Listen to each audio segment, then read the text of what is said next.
आपने कैसे मारा? आज मम्मी सुबह में थोड़ा सा गेम देख रहा था मोबाइल में, तो मम्मी ने कहा था बेटा थोड़ी पढ़ाई कर लो उसके। मैंने कहा मम्मी कर रही हूँ मम्मी। मैंने अपनी कॉपी उठाई, मैं पढ़ने लगा। तो मम्मी ने देखा क्या कर रहे हो, मैंने कहा मम्मी चैप्टर 1 कर रहा हूँ। मम्मी ने देखा कि उसमें थोड़ा सा काम कम था, मम्मी ने थोड़ा सा डांटा और फिर थोड़ा सा पीटा भी। फिर पापा आए, उठ गए, पापा के सिर में दर्द हो रहा था। फिर क्या बोलते हैं, हाँ, फिर पापा ने कहा कि तुम इसे क्यों मार रही हो।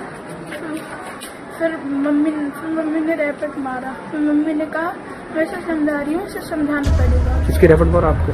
हाँ, नहीं, पापा के मारा। बेटे ने इसके आगे कुछ ऐसा कहा जिसे मैं आपको बहुत जल्द पूरा सुनाऊंगी। बच्चे को माँ ने मारा, फिर माँ ने ही पिता को जोरदार तमाचा जड़ा, वो भी अपने ही बेटे के सामने।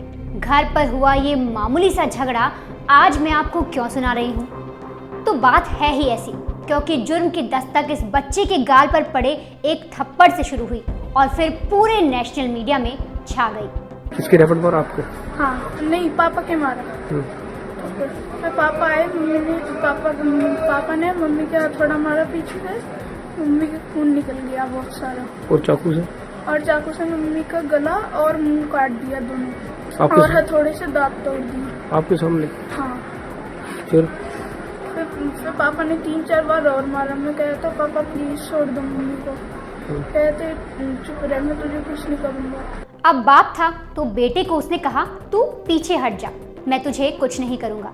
लेकिन अब आपके मन में जो सवाल आ रहा है वो मेरे मन में भी है, आखिर लड़के के बाप ने क्यों बड़ी ही बेरहमी से बीवी का कत्ल कर दिया? क्या कहानी बस इतनी सी है जितनी इस बच्चे ने बताई? तस्वीरें भयावह हैं इसलिए हम आपको दिखा नहीं सकते, लेकिन मासूम की बातों से अंदाज़ा लगाना मुश्किल नहीं कि वो खौफनाक मंजर कैसा रहा होगा। अब मंजर खौफनाक था तो इसलिए इसकी तह तक जाना ज़रूरी था। हमने जब पड़ताल की तो एक चौंकाने वाली कहानी सामने आई। एक लव मैरिज में ऐसा क्या हुआ कि उसका अंत हथौड़े से करना पड़ा। अब लोहे के वार से खत्म हुई इस कहानी की शुरुआत साल 2009 में हुई थी। मेरठ के रहने वाले 40 साल के देवेंद्र ने साल 2009 में सरकारी प्राइमरी स्कूल की टीचर प्रतिमा से शादी की थी। यहाँ गौर करने वाली बात ये कि ये शादी एक लव मैरिज थी।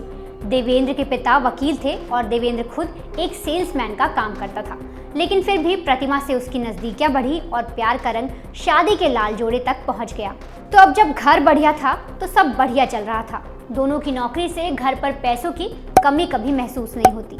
लेकिन फिर कोरोना की एक काली आंधी जिसमें कि सेल्समैन का काम करने वाले देवेंद्र की नौकरी चली गई। लेकिन उधर सरकारी नौकरी करने वाली बीवी का स्कूल बंद होने के बावजूद अकाउंट में 82,000 रुपये सैलरी टाइम टू टाइम आ जाया करती।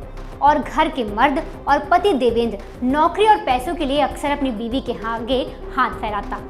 पति देवेंद्र बीवी की नौकरी से खुश भी था और नहीं भी।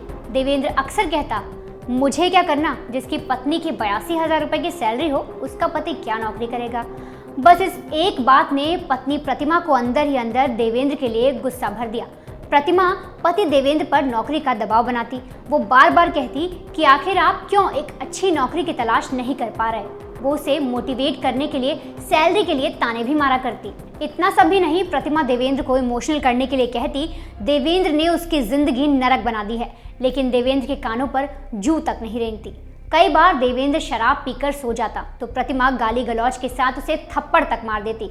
घर से लताड़ा और नशे में झूमता देवेंद्र कहता, ऐसी लव मैरिज का क्या फ़ायदा जब पत्नी अपनी सैलरी पर ताने मारे। घर पर अब रोज इसे लेकर झगड़ा और बर्तन फेंकने तक की नौबत आ गई। प्रतिमा ने गुस्से में बात करना भी बंद कर दिया। बीवी की लगातार ऐसी नाराजगी के बाद भी देवेंद्र अपनी हरकतों से बाज नहीं आ रहा था। हत्या वाले दिन से एक दिन पहले ही उसने बीवी से 200 रुपये मांगे, लेकिन बदले में उसे मिला जिल्लत भरा अपमान। अपमान का घूंट वो पी कर बैठ गया, लेकिन खाने की नली से नीचे जाती वो पीत गुस्से और बदले की स्क्रिप्ट लिख रही थी। और यही गुस्सा अगले दिन निकला जब प्रतिमा ने बेटे के सामने ही देवेंद्र को थप्पड़ जड़ दिया। पुलिस को दिए गए बयान में देवेंद्र ने बताया कि प्रतिमा अकेले में मुझे बहुत कुछ कहती थी, मैं सब कुछ सहन करता आ रहा था, लेकिन बेटे के सामने थप्पड़ के बाद मैं टूट गया। मैंने भी अचानक उस पर एक के बाद एक कई थप्पड़ मारे। अचानक प्रतिमा जमीन पर गिर गई। उसके बाद तो मैंने प्रतिमा का चाकू से गला रेत दिया। ये देखकर बेटा भी डर गया। मैंने कहा कि तुझे कुछ नहीं करूँगा। पत्नी चिल्लाती रही तो बेड के पास हथौड़ा रखा था, उसे उठाया और फिर सिर पर कई बार मारे। जब तक पत्नी की सांस नहीं थम गई, मैं हथौड़े से वार करता रहा। तो ये थी वो कहानी जहां पति को बीवी से होने लगी जलन और बेटे के सामने वो जलन किसी ज्वालामुखी की तरह फूट गई।